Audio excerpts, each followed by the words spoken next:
Ondes multiples présente On a tous une histoire. Je suis Cynthia et aujourd'hui, je remercie notre invité qui va nous raconter un petit morceau de lui. Je vous souhaite une bonne écoute.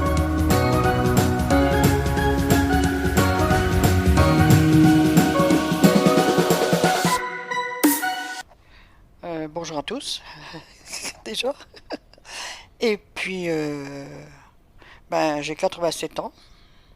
Et puis, je vais vous raconter ma vie. Je m'appelle Raymond. Voilà. Et puis, je suis né en 33, donc c'était pas une période non plus très, très, très bien, parce que les gens, ils étaient malheureux. Jusqu'en 36, il n'y avait pas de vacances, il n'y avait pas de congés payés, il n'y avait rien du tout. Les gens, ils étaient malheureux, ils n'avaient pas d'argent. Et mes parents se sont mariés, maman était enceinte de moi. Et puis après, elle a eu 4 enfants sur 4 ans. Et mon père militaire. Il faisait ça. Et là, c'était 3 ans, ce là qu'il faisait le service militaire. Donc, après, il y a eu la déclaration de guerre. Et en 42, maman encore accouché d'un garçon. On était déjà. Moi, j'étais l'aîné, j'avais un frère derrière moi, 3 sœurs. Non, 2 sœurs, parce que la troisième, c'est après. 2 sœurs derrière moi. Donc, il y avait moi, il y avait mon frère, il y avait mes 2 sœurs. Et en 42, on a eu un frère. Et il faisait tellement froid et qu'on n'avait pas de chauffage, il est décédé 3 jours après. Et puis, après le temps est passé. En 45, j'ai eu ma troisième sœur. Et en 47, j'ai eu le dernier des garçons. Alors, ça fait quand même une belle famille, hein. Et puis, il n'y avait que mon père qui travaillait. Donc déjà là, j'aurais voulu faire mes études d'infirmière, mais j'ai pas pu. J'ai dû aller travailler à l'usine tout de suite, à 14 ans, sitôt le certificat d'études passé, à 14 ans, pour que mes parents, ils avaient un peu plus d'argent, quoi. Et puis, à la maison, c'était pas la belle vie, hein, parce que on pouvait rien faire, on pouvait pas sortir, on pouvait pas, même sur le pas de la porte, c'était interdit. Mon père, il était très rigide, et puis même tête de mule, quoi. C'est plus être rigide, ça c'est une tête de mule.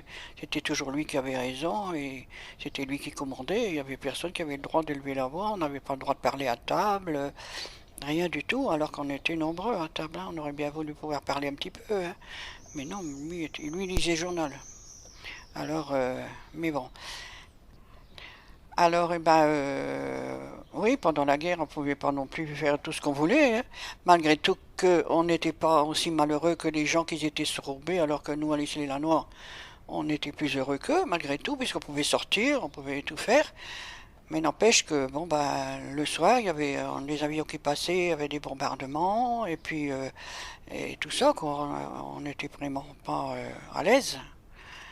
Et un jour, vers la fin de la guerre, ouais, en 43 par là, un jour en début de nuit, quoi, tout le monde dormait, et puis on a tous été réveillés par un bruit assourdissant, mais on se demandait ce qui se passait. On aurait dit que le ciel allait nous tomber sur la tête, et c'était les V1, l'ancêtre des capsules qu'on envoie maintenant, là, les fusées qu'on envoie maintenant sur la Lune et sur Mars. Et on s'est tous levés, on a tous couru aux fenêtres pour regarder, hein. Et puis c'était vraiment comme un obus, mais beaucoup plus gros, avec une flamme énorme au cul, là, j'ai qu'à le dire, derrière, quoi, pour le propulser. Et ça s'en allait sur l'Angleterre, puisqu'on n'était pas loin de l'Angleterre, hein. Avec Chanel a passé, là, combien de kilomètres, c'est pas beaucoup, hein, pour aller en Angleterre du nord de la France. Donc il y avait ça déjà aussi qui nous réveillait la nuit. Et puis sur la fin de la guerre, dans le village d'Em, il y avait un château. Ça s'appelle le château de la Marquise. Et les Allemands, ils avaient pris ce château. Ils étaient là-dedans. Et voyant la guerre qu'ils allaient perdre, ils ont mis tout plein de munitions dans ce château et ils voulaient le faire sauter avant de partir. S'il avait sauté, je serais plus là, hein, parce que c'était juste à côté de la maison. D'ailleurs, il n'a pas sauté, il a sauté un peu, parce qu'il y a un résistant, ceux qui faisaient de la résistance, qui a, il a perdu sa vie là, il savait, mais c'est lui qui a été tout débranché. Il savait que ça allait péter à telle heure, et à telle heure, ben, il est parti sur le château de la Marquise pour tout débrancher. Mais il n'a pas su tout débrancher, alors il y a quand même un peu qui a pété, ce qui fait que, moi je me souviens que mon père y avait attaché le volet de la porte, de la fenêtre de la pièce de devant, il l'avait attaché à la table et au feu, pour que ça tienne. Eh ben, ça a tenu un peu, mais on n'avait plus de vitres, hein. Il n'y avait plus de carreaux, il n'y avait plus rien du tout nulle part, hein. Vraiment, c'était... Alors là, d'ailleurs, André, on a fait caca dans la culotte en courant. Et elle voulait même pas aller aux toilettes parce que les toilettes, ils étaient dehors. C'est vrai que c'est pas des choses rigolotes, quoi. Alors, voilà. Ça, c'est pour la guerre. Après, eh ben, après la guerre, ça allait un petit peu mieux. Ouais, j'ai grandi. Et puis bon, ben, je ne pouvais pas avoir de copine. J'avais pas de copine, alors je pouvais pas sortir. Alors je lui ai dit, une fois je lui ai dit, ben, j'ai dit, oui, mais moi je peux pas. Comment veux-tu que je me fasse une copine si je peux pas sortir? À 14 ans, j'ai quitté l'école, j'étais travaillé. Donc j'étais travaillé dans une filature.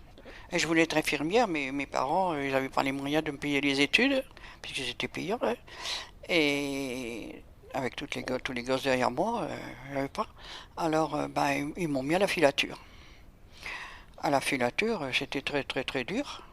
Donc, comme j'avais un frère à ma mère qui travaillait à la filature, il a fait ses pieds de ses mains pour que j'aille dans un autre, je ne sais pas comment je vais dire, une autre pièce travailler, un autre atelier, oui, où on faisait, là, nous, on faisait les bobines pour faire du fil, pour faire les bas. On faisait des bas, hein. Il y avait des coutures au bas, hein, avant. Alors, c'était des bas, c'était pas des collants, c'était des bas. Et puis, on avait des formes pour mettre ces bas qui venaient de la teinture. Alors, ça sentait mauvais, c'était mouillé. Il fallait mettre ça c'était une forme plate, c'était en aluminium. Et puis il fallait enfiler les bas là-dessus pour que ça prenne la forme de la jambe, hein. Et puis et on mettait ça dans les fours à vapeur. Mais quand on ouvrait les fours à vapeur, hein, ça puait, ça sentait mauvais, incroyable. Et j'ai pas su rester, je vomissais à chaque fois. Alors j'avais perdu je ne sais pas combien de kilos sur un rien tout le temps. Ma mère elle a dit mais on peut pas la laisser parce que mon père lui, faut bosser, hein. Ma mère dit mais tu ne vas même pas la laisser là à faire ça. Alors elle me dit ben, qu'est-ce que tu veux faire d'autre? Alors je dis ben moi je voudrais aller travailler, aller à l'école pour être infirmière. Elle dit non ça on peut pas, on n'a pas les moyens. Alors elle dit ça tu peux pas, elle dit il n'y a rien à faire. On a beau choisir et essayer de comprendre, elle dit il n'y a pas moyen, on peut pas. Alors elle dit ben tu veux pas apprendre la couture? Alors c'est comme ça que je suis rentrée en bonneterie. J'étais travaillé à Roubaix à vélo, avec un vieux vélo qui un beau jour, j'étais en apprentissage et en école, donc le jour où j'allais à l'école pour apprendre pour le travail quoi, hein. Et puis j'arrive à l'entrée de l'atelier de machin d'école. Heureusement que j'étais juste arrivé à la porte, je sens que mon vélo il se baisse. Je me dis, mais qu'est-ce qui m'arrive? Et mon vélo était juste cassé au milieu. Flac! Mon vélo était cassé en deux. C'était tellement un vieux vélo. C'était déjà un vieux vélo de ma maman. Et puis elle avait eu un vieux déjà, elle, alors. Et donc il était dans un état. Et ben, mon père et mon oncle, qui étaient marchands de vélo et qui les réparaient, ils ont réparé ce vélo en mettant un tube dedans. Ils ont glissé un tube d'un côté, ils l'ont rentré de l'autre, ils ont soudé. Donc j'ai réu mon vélo, mais il était toujours vieux quoi. Donc j'étais là jusqu'à ce que j'ai une place dans une usine, hein, après pour travailler, quoi. Et là, j'étais travailler à Roubaix dans une bonneterie. Et là, ben, une bonneterie, ben, on appelait ça une bonneterie parce qu'on travaillait, qu'on faisait des maillots de corps, des slips, tous des sous-vêtements. Alors là, j'ai passé partout. J'ai tout su faire là-dedans, hein. Je suis rentrée là-dedans. J'étais la première ouvrière. Il y avait la contrôleur et moi. C'était le patron, il débutait. Et puis, eh ben, elle m'a tout appris. Donc j'ai appris la coupe avec une scie à ruban. Il y avait des épaisseurs comme ça, hein, de tissu. Tu ne coupais pas un slip à la fois, hein. Alors j'ai fait ça.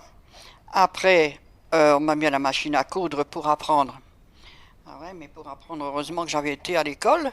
On m'avait appris à coudre sur du papier, avec des pointillés pour bien aller droit. Tout ça, c'était l'apprentissage. Et puis là, ben, j'ai tout fait. Après, on a eu des surjeteuses. Et là, ben, j'ai été sur les surjeteuses. Alors, j'étais à la coupe, j'étais à la couture, j'étais au surjet. Après, j'étais au repassage, parce qu'il fallait les repasser pour les donner. Et après, j'étais à l'emballage. Je m'en foutais, j'aimais bien tout. J'étais dans le métier, alors j'aimais bien tout. Et puis, ben, dans l'intervalle, ben, j'avais trouvé un mec.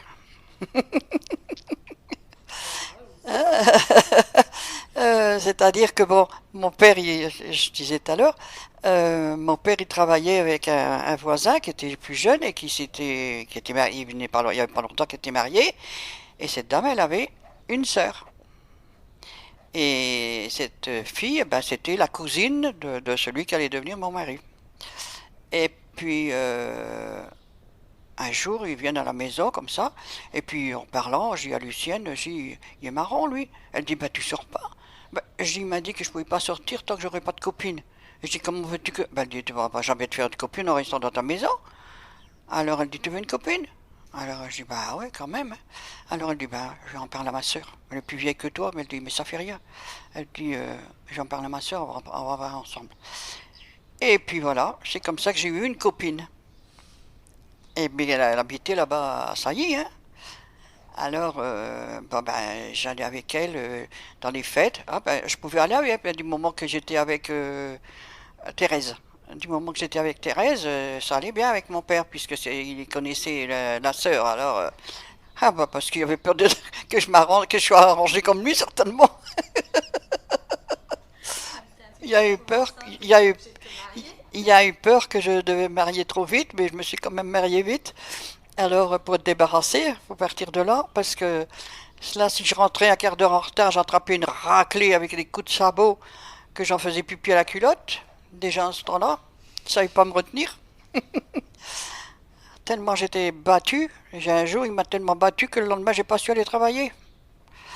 Maman m'a laissé dans le lit parce qu'elle m'a dit, aujourd'hui, tu vas pas aller au boulot, hein, c'est pas possible. Et puis elle avait honte, hein, j'étais toute pleine de bleu, hein, alors... Donc voilà. Parce que malgré tout, bon, elle était pas tendre, mais elle était quand même moins dure que papa. C'était pas le même genre, quoi. Papa, lui, c'était les cons. Et elle, c'était en douce. Alors, c'est pas mieux. Mais bon, voilà, hein. Donc, comme j'étais quand pas bien à la maison, ben, j'ai cherché à partir. Et en allant avec Thérèse, en sortant avec Thérèse, eh ben, j'avais été à la fête du patronage avec elle. Et c'était la soirée crêpe. Ah, je me rappellerai de ça. La soirée crêpe. Et puis il y avait des jeux, quoi. C'était mieux pour elle. Et alors, Thérèse, elle avait peur de rien. Elle. Alors elle me dit, ça elle était 4 ans plus vieille que moi aussi, hein. Alors, moi j'avais 19 ans, hein. Et elle me dit, allez, on va aller à la fête du patronage. Je dis, on va aller. Et puis bon, nous arrivons à la fête du patronage.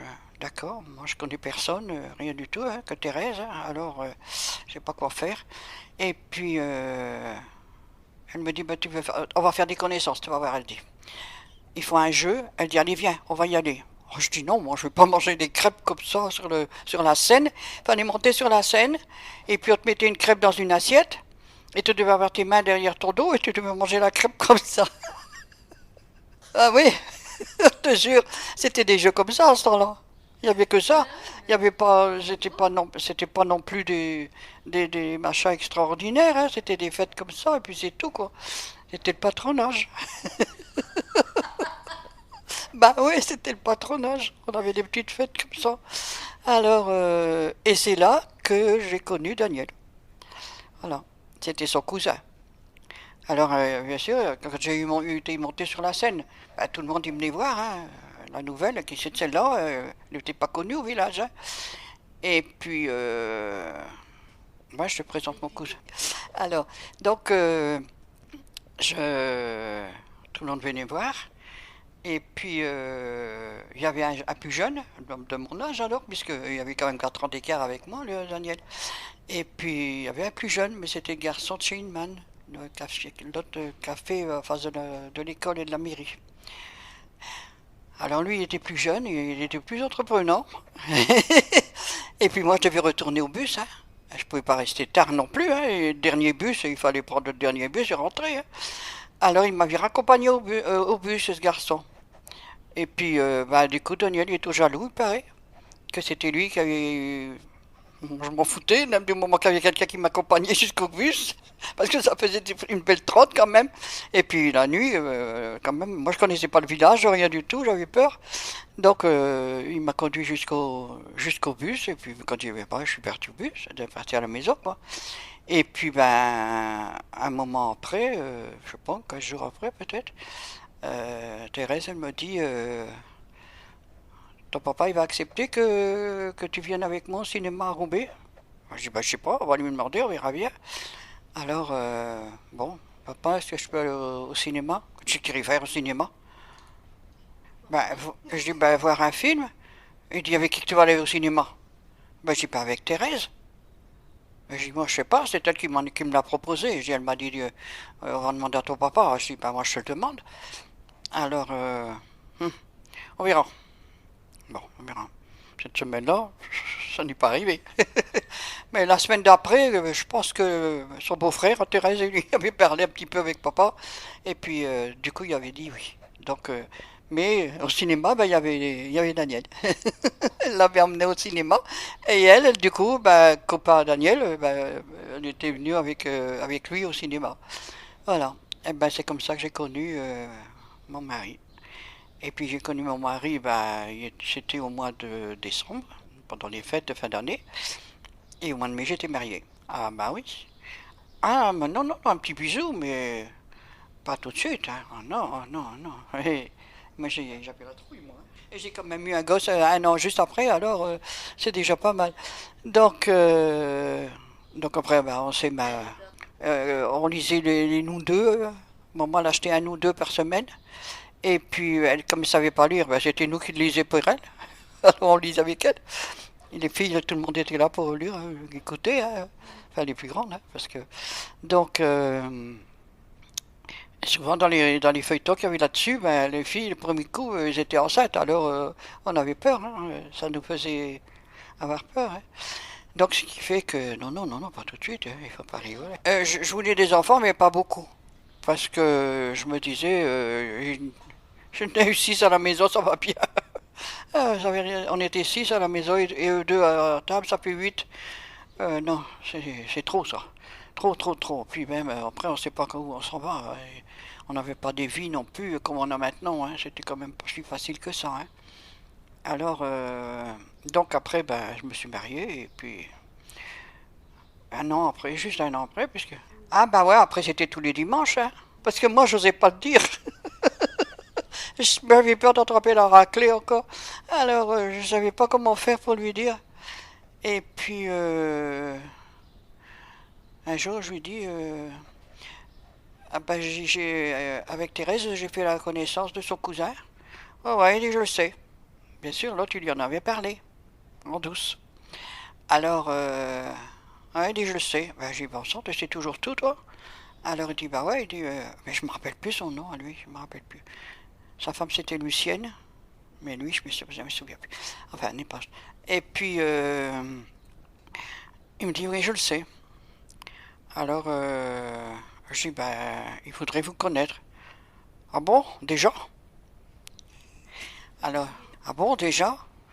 Alors, je dis, bah ouais, mais il est quand même plus vieux que moi, hein. Alors, j'ai lui, il voudrait faire sa vie, quoi. Ah bon, d'accord. Ben, on verra. J'ai dit toujours on verra avec lui, alors. On verra. Bien. Bon, je m'en fous, hein, on va nous laisser sortir, et puis un jour, on va, il y avait le Tour de France. Et c'était à Pâques, hein. Alors, c'était pas loin du mariage, hein, t'as vu? Pâques, c'est mois d'avril. Et fin mars, début avril. Et puis nous la partie, alors il voulait aller faire un Tour de France aussi, Daniel. Alors il dit, essaye de savoir où ton père y va, comme ça on n'ira pas du même côté que lui. Ah, c'est puisqu'il veut pas me boire, il dit. Hein. Alors, je suis d'accord. Donc dans la semaine, je fais semblant de rien, je lui dis dans la semaine, je lui dis, tu vas au Tour de France, papa? Bah, bien sûr, comme tous les ans. Ah. Et tu vas où? T'as un coin privilégié? Oh, ben, il dit, souvent, il dit, je vais à Forêt. Ah bon, ben c'est bien. Forêt, c'était pas loin, c'était juste au-dessus d'Em. Hein. Alors, je dis, bon, ben d'accord. Ah ben, je dis, c'est bien. Il dit, vous autres, vous allez faire quoi? Je sais pas, je pense qu'on va au cinéma, comme d'habitude. Je vais mentir, hein, de temps en temps. Alors, et donc, voilà. Et donc, je dis à Daniel, je dis, ben, je demande à mon père où est-ce qu'il allait voir le Tour de France. Puis il m'a dit qu'il allait à Forêt. Oh ben, nous, on ira, hein, midi comme ça, on se rencontrera pas. Ben ouais, mais le Tour de France avait du retard. Alors du coup, ils s'étaient rapprochés. Depuis, comme ça, quand le Tour de France était fini, mon père était plus près de la maison, puisqu'il y avait le temps de venir jusqu'à... Ah, bah, bien sûr, où est-ce qu'on était sur le bord du trottoir? Qui c'est qu'on voit arriver? Mon père et son copain. Ah, ben, j'ai ben voilà. Eh ben, alors il dit, voilà pourquoi tu voulais savoir, je voulais aller... Mais il y avait un petit verre dans le nez, alors ça allait quand c'était comme ça. Alors il dit, voilà pourquoi tu voulais savoir où j'allais au Tour de France. Bah, je dis, bah ouais. Alors du coup, bah, je lui présente. Hein. Alors il dit, bon, t'en veux à ma fille alors? Bah, il dit, je ne lui en veux pas, mais je la veux. Voilà, il dit ce que je sais. Alors, il dit, bon, ben, il dit, tu passeras dans la semaine, il dit, on verra comment ça va s'arranger. Ah, tu passeras dans la semaine, quel jour? Alors un jour, je reviens du boulot, et puis lui, il venait me voir à la sortie du boulot, et à Roubaix, hein. Il venait en vélo à Roubaix. Ah, au début, hein, il est tout fou amoureux, mais après, bon, enfin, ça fait rien. Donc après, je dis à ma mère, je dis, papa, il a dit que Daniel, il pouvait venir, je dis, mais on ne sait pas quel jour. Alors, je dis, il a dit, ça passera cette semaine. Il y a un avenir de semaine de ce garçon tout de même, des moments. Alors je dis, papa il a dit ça, alors je dis, oh, je vais lui demander. Alors, bon, ça va voir. Et puis il revient, il me dit, qui vient dimanche matin? Dimanche matin, j'ai. Alors elle me dit, pourquoi, ça dérange? Alors je dis, non, je pense pas que ça va le déranger. Mais je dis, moi ça me semble plutôt bizarre qu'il vienne le matin, quoi. Je dis, il peut pas venir boire le café. Alors elle dit, allez, vas-y, il viendra boire le café. Alors du coup, il est venu, c'est comme ça qu'il est venu à la maison. Mais quand il a vu la vie que j'avais, là, à la maison, il a dit, on va se marier, hein. Comme ça, il dit, tu seras tranquille. Hein. Et puis, du coup, ça s'est vite fait, quoi, puisqu'au mois de mai, j'étais marié. Et ils étaient froids comme de la glace tous les deux, avec tout le monde. Alors, ils ne se faisaient pas d'amis, hein. Ils n'avaient pas beaucoup d'amis. Hein. Papa, il y avait un copain. Après, il y avait un copain. C'était pas un copain, c'était le mari d'une copine. Donc, ils n'avaient jamais d'amis. Hein. Jamais d'amis, c'est rare, hein, rare. Puis lui avait vu plus clair que nous, les filles, quoi. Parce que nous, les filles, on voit jamais rien. À ce temps-là, on voyait jamais rien. Hein. On était bêtes comme choux. Parce qu'on nous avait jamais rien dit, on nous avait jamais rien expliqué. Alors, et puis, et quand on posait des questions, on nous envoyait balader. Alors après, on posait plus de questions, on laissait vivre et puis c'est tout. On laissait passer. Et mes parents, ils ont toujours été comme ça. Ils n'ont jamais voulu avoir personne chez eux, ils n'ont jamais voulu... ils étaient bien comme ça. Même la famille, il ne l'a voulu pas. Alors, des fois, il y avait des frères à ma mère qui venaient. Mon père, s'il avait bu un coup, parce que ça, avant, c'était comme ça, hein, les week-ends. Les week-ends, les hommes, souvent, ils faisaient la bringue. Hein. Alors, ils avaient bossé toute la semaine. C'est vrai qu'ils faisaient beaucoup d'heures, hein, puisqu'ils travaillaient jusqu'au samedi à midi. Hein. Et ils ne faisaient pas non plus 7 heures par jour ou 5 heures par jour. Hein. C'était des 9 heures. Ah non, c'est pour ça que mon père disait toujours, après, il nous disait tout le temps qu'il avait une belle retraite, mais qu'il avait mérité. C'est sûr, il avait fait au moins 60 heures par semaine pendant je ne sais pas combien d'années. Donc il avait mérité la retraite qui touchait. Si les frères et maman ils venaient, qu'elle les invitait à boire un café ou n'importe quoi, ou gâteau, eh ben, les trois quarts du temps, il les attrapait, il les jetait dehors. Alors, il se disputait avec lui, et puis, lui avait toujours raison. Puis c'était un communiste dur et dur, hein. Alors, je te dis pas, hein. Donc un communiste, une tête de mule, quoi. Voilà, une tête de mule. Je te dis, toujours avoir raison. C'est lui qui sait tout, c'est lui qui voit tout, c'est lui qui... voilà, c'est lui le plus malin, c'est... Alors, qu'est-ce que tu veux faire? Alors un beau jour, j'ai dit, j'en avais marre de toujours entendre gueuler à la maison. Et j'ai dit, on va... Bon, tu pourrais en parler avec tes parents, et puis que... Déjà que je les connaisse, parce que, bon, j'allais à Sailly, je connaissais ma belle-sœur, à venir, mais les beaux-parents, si, je les connaissais, je les voyais, mais je les connaissais pas, quoi. Alors, il avait dit, si, maman, elle m'avait déjà demandé, il dit, mais je n'ai pas pensé de te le dire. Tu sais, lui, voilà. Alors, j'ai été chez mes beaux-parents à venir, et puis voilà, on a discuté, et puis un jour, il me dit, il dit, d'accord, il dit, moi j'en ai parlé avec mes parents, ils sont d'accord pour qu'on se marie quand on veut. J'ai dit, oui, mais quand on veut, c'est quand lui, il va vouloir, parce que c'est pas moi qui va décider, hein. Alors, je lui dis, je lui en parlais. Alors, je lui ai demandé pour marier. Alors déjà, je voulais marier avant mon anniversaire, pour fêter mon anniversaire avec mes beaux-parents plutôt qu'avec eux, mais il n'a rien voulu savoir.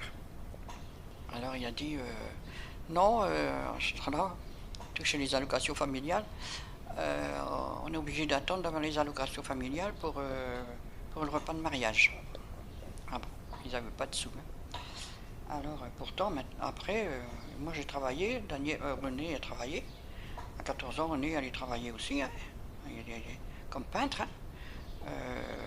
Donc il y avait quand même des gens...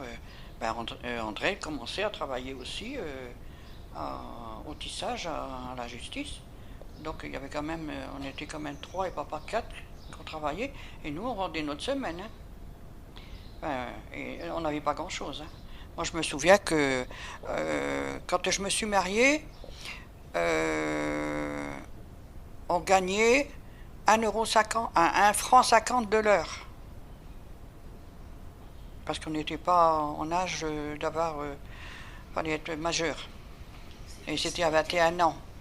Mais moi, je me suis marié à 20 ans. Alors, donc, on n'avait pas des salaires. C'est qu'après qu'on a eu les salaires. Alors, on a fixé la date au 9 mai. Et moi, j'avais 20 ans le 5. J'étais mineur. Il faut l'autorisation de papa.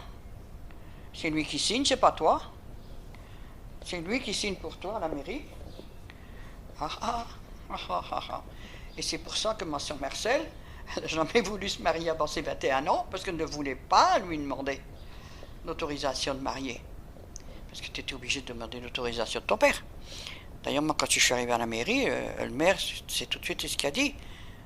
Qui donne cette femme en mariage, étant donné qu'elle n'est pas majeure? Alors mon père, il a dit, mais c'est moi. Je te pense qu'il aurait dit, c'est moi et sa mère? Non, c'est lui. C'est lui qui donnait l'autorisation, c'était pas maman. C'est lui. Ah, oui, hein. Jusqu'à 21 ans, tu ne pouvais pas faire ce que tu voulais. Hein. Ah, si, moi, c'est mon père qui a signé à la mairie. Hein. Moi, j'ai pas signé, hein, c'est lui. Hein. Moi, j'ai signé à l'église, hein, mais j'ai pas signé à la mairie. Hein. Ah non, hein, tu peux pas décider de ce que tu vas faire. Hein. Tu n'es pas assez maligne. Hein. femme, c'est pas malin, hein. Une femme, c'est fait pour faire des gosses et faire son ménage. Tenir la maison. Voilà. Ça sert à ça, les femmes. Puisque je faisais tout comme un garçon.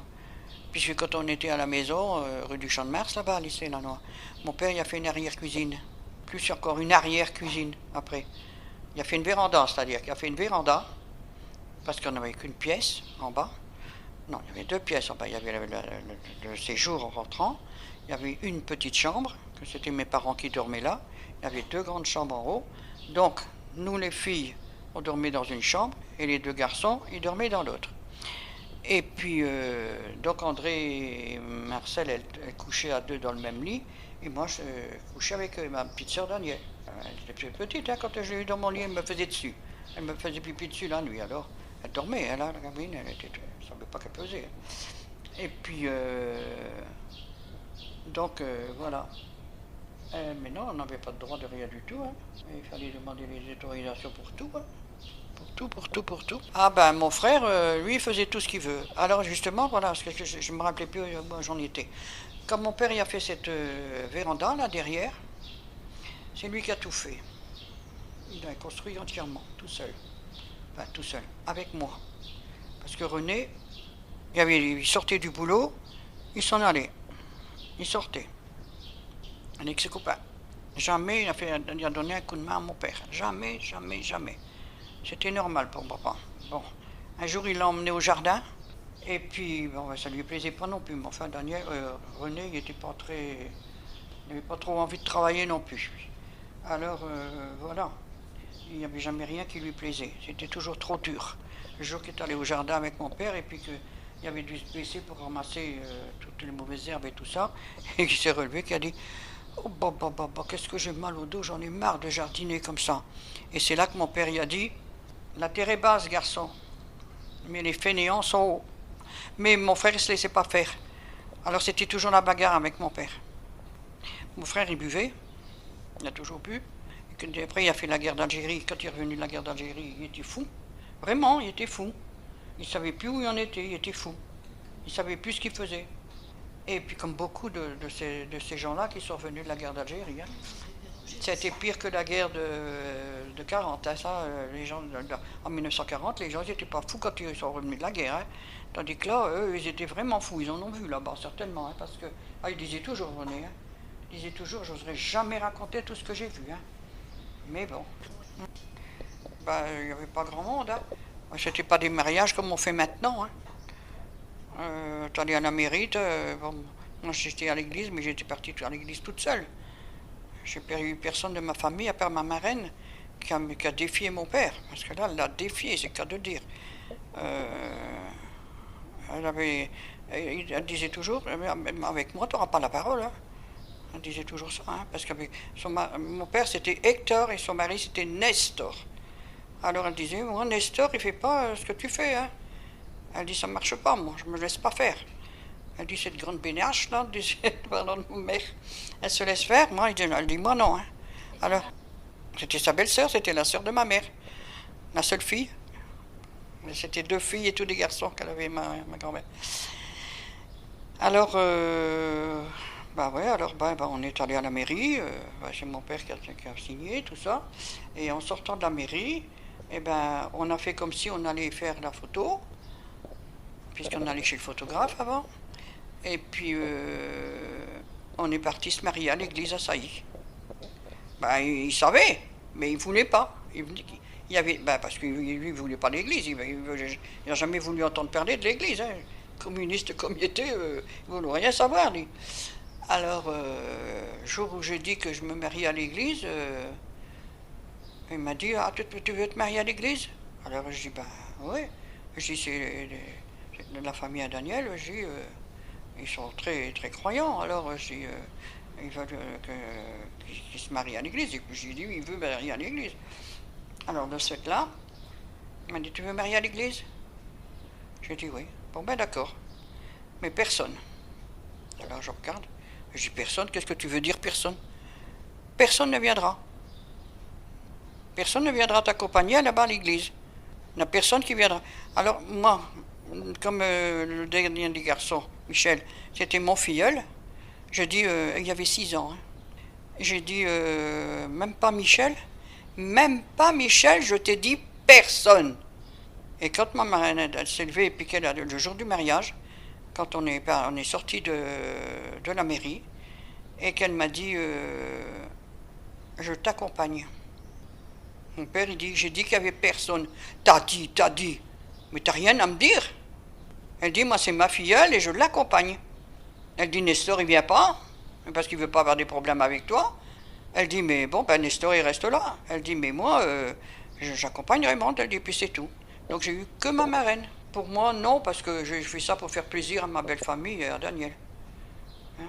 Mais bon, ben, j'ai fait ma communion, j'ai fait mon baptême. J'ai été baptisé, j'ai fait ma communion et je me suis marié presque tout le même jour, quoi. Parce que j'ai fait mon baptême. Mon baptême, c'était 15 jours avant. Et là aussi. Ben, j'en ai, de temps en temps, j'allais la semaine chez Daniel, manger chez Daniel, chez les beaux-parents à venir. Et puis là, ben, faut se faire baptiser. Il me faut un parrain et une marraine. Ben, ça a été Marie-Madeleine et son homme, hein, ma belle-sœur et puis son mari, ma marraine et mon parrain. Alors donc, j'ai pas pu rentrer de bonne heure le soir, puisque j'ai été faire mon baptême le soir, alors, après le boulot, quoi, et après avoir mangé là. Donc j'avais été au catéchisme et tout avec le curé en face de chez maman. Juste là, il ne faut pas traverser. Le presbytère est tout juste en face. Alors vraiment juste en face. Donc j'étais un petit peu au catéchisme avec eux, et puis voilà. Et puis ben, je me suis mariée à l'église, et puis il y a que ma marraine qui est venue. Ouais. Alors on est sorti de l'église, ben, c'est vite fait, c'était juste une bénédiction. Alors ça a été vite fait. Et là on a aussi, vraiment il y avait des gens merveilleux à Sailly quand même, mais c'était des grands patrons d'usine à Roubaix. Et puis je ne me rappelle plus leur nom. Enfin ça fait rien. Et ce monsieur, il avait dit à Daniel, Daniel il allait travailler quelquefois chez lui, faire le jardin et tout ça, quand il était jeune homme. Et je dis bien quand il était jeune homme, pour lui avoir des sous pour sortir. Et puis il avait dit à Daniel, bien sûr mon beau-père il avait expliqué un petit peu l'histoire de mon mariage et de ma vie, tout ça. Alors il avait dit, elle n'a pas la belle fille cette femme. Alors il dit, cette fille, il dit, je ne sais pas comment on va faire. Il dit, parce que pour aller là-bas, il dit, on n'a pas de voiture. Ils n'avaient pas de voiture en ce temps-là. Alors, ce monsieur, il a toute la journée, il a fait des allers-retours pour nous emmener partout. Alors, de l'église, il nous a emmenés tout de suite au photographe. On avait pris un photographe et on avait changé l'heure, bien sûr. Hein. Et puis, après, on est revenu à la maison. Il nous a déposés chez mes parents pour le repas. Et puis au soir, il est venu nous rechercher, toute la famille, et puis il nous a ramenés à Sailly et tout. Ah, c'était des braves gens, ça. Ça, c'était des braves gens. Oui, j'aurais bien, tout au moins, déjà avoir eu mes frères et sœurs, si lui, il voulait pas venir avec maman. J'aurais voulu qu'il laisse au moins venir mes frères et sœurs. Mais bon, il n'a pas voulu, et puis bon, ils n'étaient pas majeurs, ils n'ont pas pu non plus. Quand l'aîné, j'étais pas majeur, alors les autres encore moins. Hein. Alors voilà. Donc me voilà mariée. Je me suis mariée au mois de mai. Au mois de juillet, il y avait la fête de la musique. Pas de la musique comme on fait maintenant la fête de la musique maintenant, mais c'était la fête de la musique municipale. Fanfare municipale, voilà, cherchez le nom. La fanfare. Et puis donc il y avait la fête de la fanfare de la musique au 14 juillet qui se faisait à l'école, à côté de la mairie. Donc le soir, on avait été au bal, et puis monsieur était jaloux qu'il y avait quelqu'un qui était venu m'inviter à danser, donc il a fait la gueule, il retournait à la maison. Et puis il avait bu, hein, il retournait à la maison, et puis le lendemain, il devait aller jouer le concert d'apéritif. Alors, concert apéritif, n'est-ce pas? Ça dit bien ce que ça veut dire. Alors, quand il rentrait, il savait que mes parents ils venaient l'après-midi pour boire le café, pour venir à la fête. Et quand il rentrait du concert apéritif, Eh ben, l'apéritif, il avait bien bu, hein. Donc il a mangé et est parti se coucher. Ah ouais, mais quand mon père et ma mère, ils sont arrivés avec les gosses, ben, le chiquier, Daniel, ben, j'ai dit, ben, il est à son lit, il fait la sieste. Il fait la sieste, il dit, à son âge. À 24 ans, il fait la sieste. Il avait bu. Alors j'ai dit, ben, ouais, il a fait le concert apéritif. J'ai dit, alors, ah bon, d'accord. Donne-moi un verre d'eau. Je lui donne un verre d'eau. Moi, je pensais qu'elle allait boire un verre d'eau. Et puis, le voilà qui monte. Sans demander la permission. Hein. Il était comme chez lui. Il était chez moi, il était chez lui. Hein. Il monte. Et il était jeté le verre d'eau dans travers sa figure, hein, Daniel, pour le réveiller. Ah, c'était... L'autre, il s'est pas rebuffé. Hein. Il s'est jamais rebuffé de toute façon. Alors, il n'a jamais rien dit à mon père. Et il dit, tu vas descendre. Hein. Il dit, j'ai pas fait la route. C'était à pied. Hein. Il venait de Lys-les-Lanois, il venait à Sailly quand même à pied. Il y avait sur 4 km, si c'est pas 5.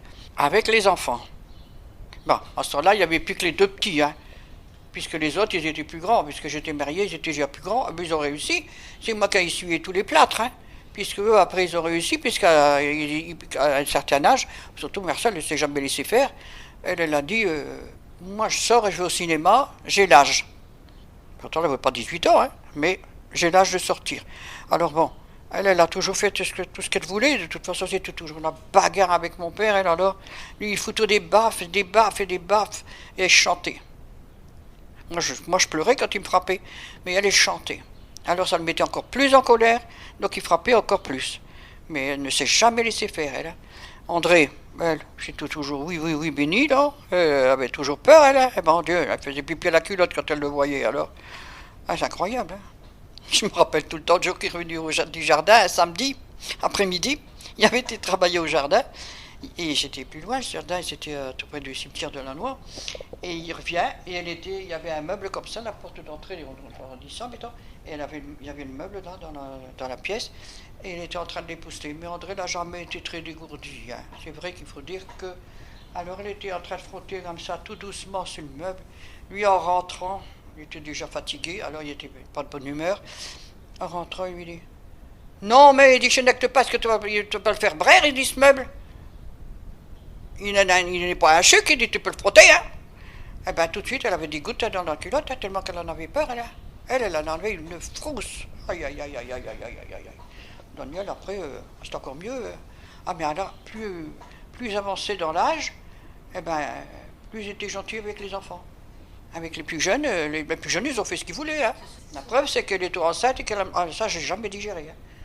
Moi, j'avais demandé pour avoir une robe blanche. Je ne demandais pas à avoir une longue robe et tout ça, mais au moins une robe blanche. Hein. Alors que moi, je m'en allais me marier à l'église et tout, et j'étais pas enceinte, ni rien du tout. Elle était enceinte, et on lui donne une robe blanche pour se marier, parce qu'elle avait voulu une robe blanche. Alors, ah ouais, de toute façon, il m'a toujours... Et c'est vrai qu'il me l'avait dit. Parce que, bien sûr, monsieur, il a été de mettre son nez partout dans sa vie pour avoir des nouvelles, de savoir comment est-ce qu'il était dans la vie. Alors, il était mieux renseigné que moi. Il savait que c'était un poivron. Il savait qu'il n'était pas courageux. Et quand il m'en a parlé, ben moi, j'ai dit non, parce que je ne voulais pas. Et je voulais m'en aller, alors je voulais me marier. Je pense que j'aurais pris n'importe qui pour partir de ma maison. Alors, donc, et moi j'ai toujours dit, ouais, ben, enfin, c'est aussi des bavardages de village, et puis c'est tout ça. Hein? Mais non. Alors après, bien sûr, il y avait le bourreau, là. Il disait toujours, je te l'ai dit, hein, le boucher. Ah, lui, je me rappellerai de son nom. Monsieur de la Derrière. Ah, je disais, ah ben, il porte bien son nom, lui. Hein. Il est derrière tout le monde pour savoir comment ça se passe. Et j'ai alors celui-là, le boucher. Il pouvait raconter tout ce qu'il voulait à mon père. Hein. Mon père, il croyait comme si ça avait été le bon Dieu, parce que même le bon Dieu, il n'y croyait pas. Là. Donc, voilà. Ah oui, pour ça, ah ouais. Et il avait eu raison. Ah bien sûr, après, quand tout ça s'est arrivé, puis que, toujours dit, hein, où est-ce que t'en es arrivé là? À qui la faute? À toi. Je te l'avais dit. Ah, j'ai dit, oui, tu me l'avais dit. Mais si tu avais été un petit peu plus agréable, peut-être que je t'aurais cru. Et que je serais resté à la maison, plus de longtemps. Mais je savais quand on en allait. Alors pour moi, c'était la porte de la liberté. Voilà. Ah oui, je lui ai dit ça, mais bien longtemps après. Hein. Ah, des années après. Hein. Moi, j'ai pas demandé à ce qu'il soit comme ça. Hein. Mais il dit, mais je te l'avais dit qu'il était comme ça. On te l'avait dit. Alors j'avais dit, oui, tu me l'avais dit, mais bon. Je dis, si on t'avait dit, par exemple, que maman, mais j'invente, hein, mais si on t'avait dit que maman elle était une poivrotte, tu l'aurais cru? Ben non, il dit. Ah ben j'ai pas alors. Eh ben j'ai quand on est jeune, parce que c'est marié au même âge que moi. Alors, il s'est marié à 21 ans. Donc, je dis, ben, t'aurais pas cru non plus. Alors, il dit, ben non. Ben, j'ai fait le même. Je t'ai pas cru. Donc, j'ai eu Daniel. Entre Daniel et Françoise, là, j'étais enceinte. J'ai plus eu mes règles. Quand Daniel est venu au monde, je ne sais plus si c'est l'année d'après ou 2 ans après. Non, même pas 2 ans, puisque Françoise est venue 2 ans et demi. Je veux dire, une bonne année après, j'ai plus mes règles. Aïe, aïe, aïe, je me dis, ça y est, c'est pas vrai déjà.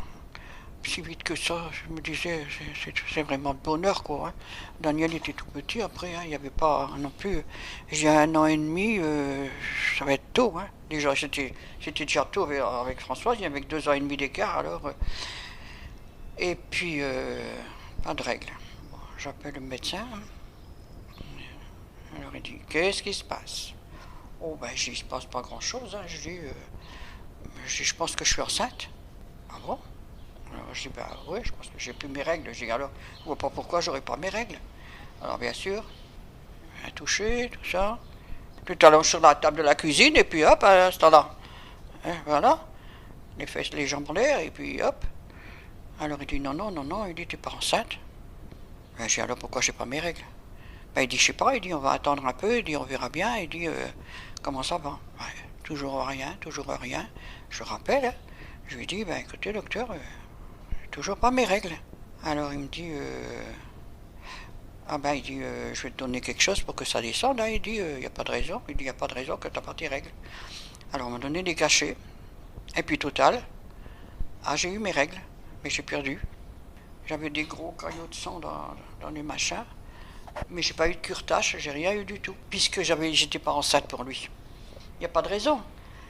Alors du coup, j'en ai plus voulu, il était vieux ce médecin, et puis il prenait sa retraite aussi. Et celui qui le remplaçait, c'était un jeune, bien sûr. Donc je l'ai rappelé un bon moment après, bien sûr, et puis mais j'avais toujours mal dans mon ventre, Et puis, quand j'avais des rapports, mon Dieu, on aurait dit comment voici un bâton dans mon ventre, j'avais mal. Bon, mais bon, ça c'est après. Donc, un moment après, le gosse est malade, je crois que c'était Daniel qui avait été malade. Donc j'appelle le docteur Masquelier. Alors je dis, on va faire connaissance du coup, c'était la première fois qu'il venait. Alors, donc il demande un peu, toute la famille, comment ça marche quoi. Alors il dit, et vous ça va? Alors je dis, ça va, oui, mais je lui explique quoi. Alors il dit, oh, comment ça se fait? Je dis, je sais pas, mais alors je lui explique l'histoire du médecin. Je dis, écoutez, docteur Leborgne, vous le connaissiez, n'est-ce pas? Alors il dit, oui, je le connais. Alors je dis, il a son caractère, donc on ne peut pas lui dire ce qu'on a. On pouvait pas lui dire, je te l'aurais appelé, tu aurais dit, j'ai un rhume ou bien j'ai une bronchite, que tu toussais, il aurait dit non, t'as pas de bronchite. T'as un bon rhume, mais il fallait pas donner de diagnostic. À ce temps-là, hein. Donc j'explique au docteur Masquelier que tout ça. Alors il dit, mais c'est pas vrai, bien sûr. Alors je dis, si. Alors bon, ça va, que je me trouve enceinte de Françoise. Je l'appelle, bien sûr. Hein. Alors, et puis du coup, je lui dis, c'était pas facile non plus à ce temps-là, t'osais pas parler à ton médecin comme on parle maintenant. Hein. Aller lui dire que quand j'avais des rapports, ça me faisait mal comme ça. Alors, je lui dis, écoutez, j'ai dit, docteur, je suis embêté, mais je vais vous le dire quand même, hein, il faut bien. Alors il me dit, mais Françoise, elle était déjà venue au monde. Hein.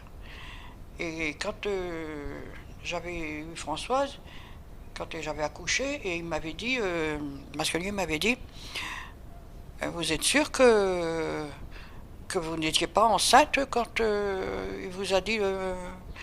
moi j'ai toujours dit que je l'étais, hein, et puis du coup je lui explique, quand il m'a donné les cachets, j'ai dit que j'ai perdu J'avais des gros caillots de sang et tout, alors j'ai supposé que c'était ça. Alors il dit, pas de curetage, rien, non. Il dit, je le vois, il dit. Je le vois à ce qui descend, elle dit, vous avez eu toutes des cochonneries dans votre ventre, quoi. Alors j'ai dit, ah, ben, c'est ça que j'avais mal comme ça. Alors il dit, pourquoi vous avez mal au ventre? Alors je lui dis, ben, j'avais pas mal tout le temps, mais au moment des rapports, j'en aurais dit que m'enfonçait un bâton dans mon ventre, ça me faisait des douleurs épouvantables. Mais pourquoi vous ne m'en avez pas parlé tout de suite, il m'a dit. Alors j'ai dit, oui, mais on n'aime pas beaucoup de parler de ces choses-là, j'ai docteur. Hein. Alors il dit, oui, mais quand même, moi j'étais jeune encore, hein. J'avais que 23 ans, hein, quand Françoise est venue au monde, alors j'étais jeune encore à ce temps-là. Je dis, on n'a pas été élevé comme ça, alors on n'est pas habitué. Alors il dit, oui, d'accord, mais quand même.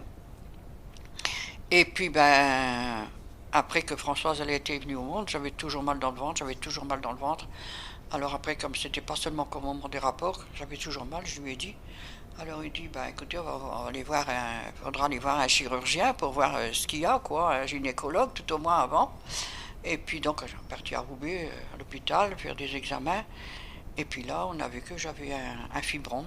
Alors il dit, ben voyez, c'est toutes les cochonneries que vous n'avez pas lâchées. Il dit qu'ils n'ont pas parti à ce moment-là. Il dit, c'est pour ça, il dit maintenant qu'on va devoir vous enlever un ovaire. Ah, ouais. Ils m'ont enlevé un ovaire à gauche.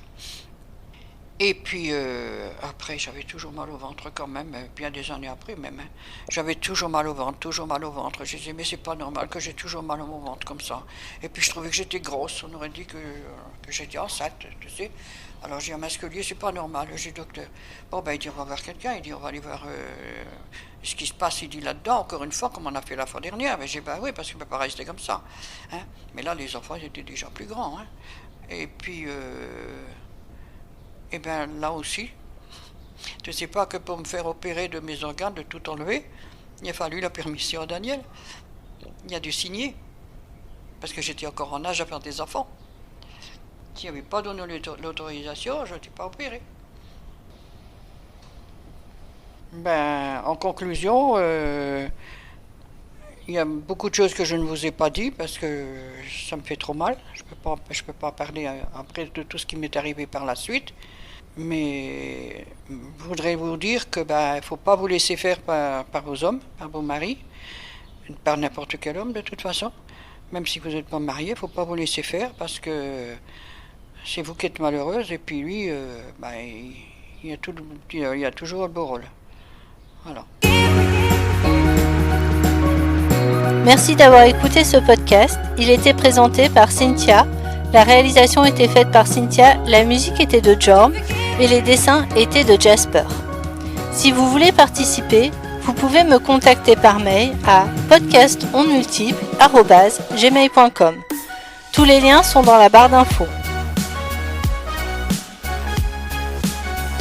Parce qu'il existe autant de sexualité que de personnes, parce que nous n'avons pas tous la même histoire, la même éducation, la même culture, les mêmes désirs et les mêmes tabous, nous avons tous nos différences et nos libertés. À travers les portraits intimes de ces témoignages, le but est de délivrer une expérience et non pas la vérité. Les propos de nos invités n'engagent qu'eux.